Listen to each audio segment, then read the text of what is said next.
Hello internationals! In this video I'm going to tell you something about renting an apartment in Sweden. If you ever thought about moving to Sweden or are curious about the process, stay with me. And if you don't know me, I am Karolina. I've been living in Sweden for 5 years, but I've been visiting more frequently for about 13 years, and I run likesweden.com platform where you can find all things Swedish and all the information about living and traveling in Sweden and beyond. Don't forget to subscribe so you don't miss more videos, and give a thumb up because it helps me grow and helps this video to reach more people who may be interested. This video is sponsored by me and my Move to Sweden consultations, where I help European Union citizens to streamline their process and make their move as stress-free as possible by adjusting the steps to their current situation and possibilities. We discuss together your situation and you get complete guide from me so you feel safe and secured from day one in Sweden and even before that. But let's get straight to the point. Apartments in Sweden. In terms of housing in Sweden, there are 3 different ways. And first one, which is buying your flat or house,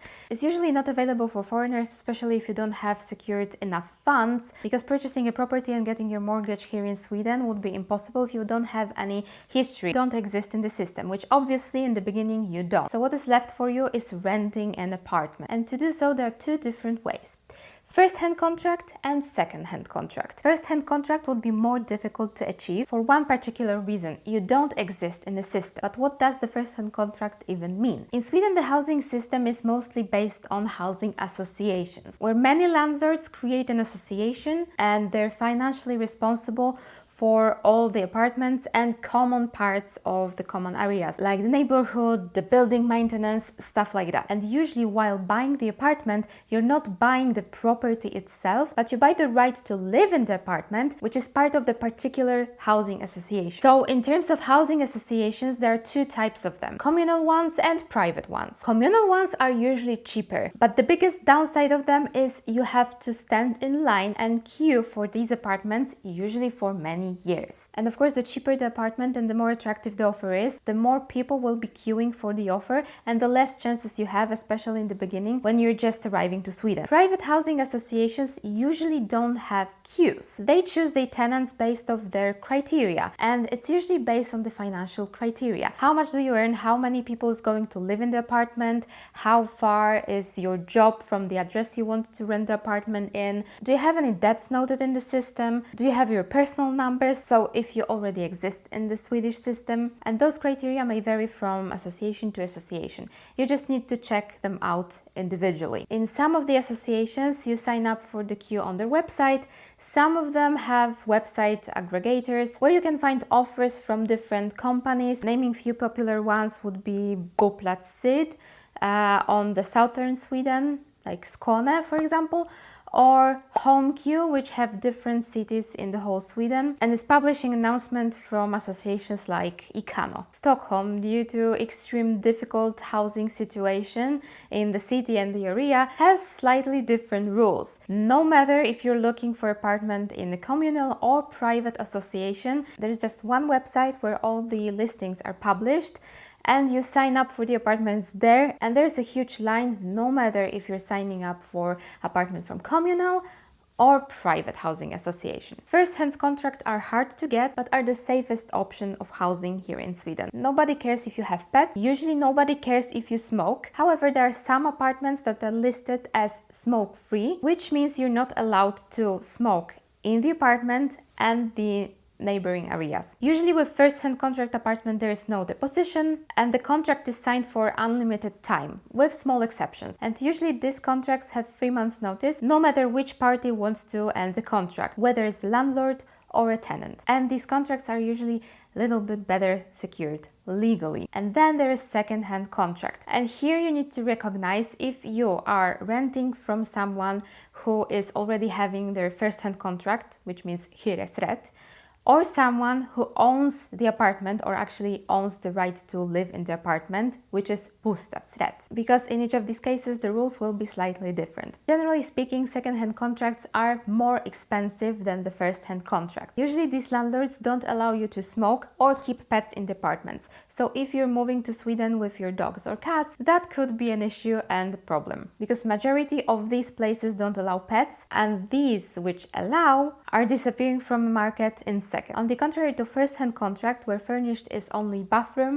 and kitchen, and besides that you just get wooden floors and white walls, second-hand contract often comes furnished. The contracts are signed usually from between 6 to 12 months, with possibility to extend the contract for the next up to 12 months. And this is mostly the result of the fact that when you're renting your first-hand contract, you're not allowed to rent it further. You're supposed to live in the apartment. And if it happens that you want to rent it out, you need to have a reason, like, for example, moving in with your partner for a trial to check out if it's working out, but you don't want to resign from your apartment yet because you don't know how things will work out for you. So there is a possibility that you will be coming back under your address, and you need to have your housing association approval to rent further your first-hand contract. And those approvals are usually for 6 months or 12 months, with possibility to extend for the next up to 12 months. And while renting that second-hand contract, be sure that your landlord has an approval, otherwise you're risking quick eviction. Unfortunately, the second-hand contract market is less regulated and less secured. Ideally, you would use websites like Casa, which is part of the Blocket group, and Blocket is one of the biggest marketplaces or listing websites for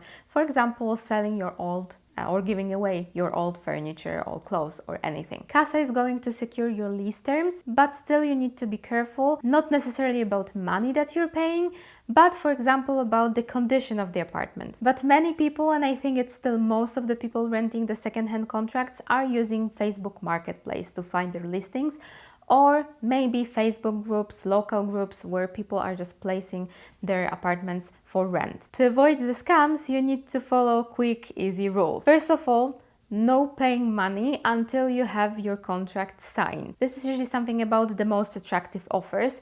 They're cheap and the apartment looks surprisingly good, so what could go wrong? Everything, believe me. They often say that the owner is on holidays, the owner is not in the country, the owner is not in town, but there is such huge interest on the apartment, and that would be believable.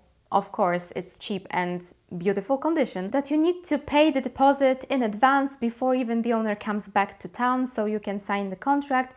But in order to even be considered, you need to pay the deposit. That's a bullshit and that's a scam. Never do that. Never do that also before you see the apartment and before you see what you're signing up for. The conditions may be very different from what you see in the pictures, so make sure you come for so-called visning to see the apartment and make the decision even on the spot, but after you see the apartment. Third thing, as I mentioned, would be checking who's the owner of the apartment, and if it's housing association and your future landlord is renting their first-hand contract, make sure they have the approval of their housing association first. And last but not least, this is not a scam, and with current market state it's not necessarily possible to avoid that overpriced apartments, but the legal rule is when someone is renting further their first-hand contract, they're allowed to charge you only as much as they are paying for the rent. The only exception is if they're leaving you furnished apartment, then they can add up to 10 to 15% on top of the rent they're paying. Obviously, with such pathological housing market in Sweden, it is not always possible to be picky and avoid that overpriced apartments.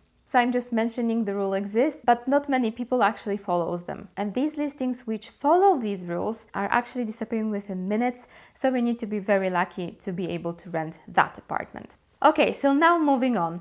What do you need to include in your contract? First of all, of course, the information about both parties. The address, the name, personnummer if possible. The landlord should include it. You, of course, not if you don't have it. Rent period, notice period, which is called in Swedish uppsägningstid. And with second-hand contracts, it's usually something between 1 and 3 months. And of course, the details about the part. You need to include the rent, payment terms, and information about additional fees, like for example, TV, internet, warm and cold water, electricity, and regulate who is paying for the media. With second-hand contract, it's usually the owner, but it is important to know if any additional fees are going to apply on top of the basic rent or what is included in the rent. It is also good to include the information if the pets are allowed, if smoking is allowed, if renting out further is allowed, if there are any parking lots attached to the apartment, and last but not least, include all the applicable appendix. For example, protocol of the apartment condition, include all the pieces of furniture that are present in the apartment when you're moving in. Inspect the apartment if there are any damages on the furniture, on the walls, on the floor, and make sure both parties sign that protocol. Be also sure you include the list of all the keys that you're getting to your apartment, so there are no misunderstandings about the number of the keys that you got in the beginning. And if the approval from housing association was needed, make sure to include it to the contract as an appendix. Making sure you follow these rules and have all these things included in your contract, you're not avoiding scams or mishaps 100%, but you're at least secured as good as possible. If you want to know more about housing market, different types of housing, and some more practical tips, below the video I'm including some links to my blog where I've already described many aspects of housing market in Sweden, so you'll probably find even more information over there. But if you still have any questions, make sure to write a comment. I will answer them all as soon as possible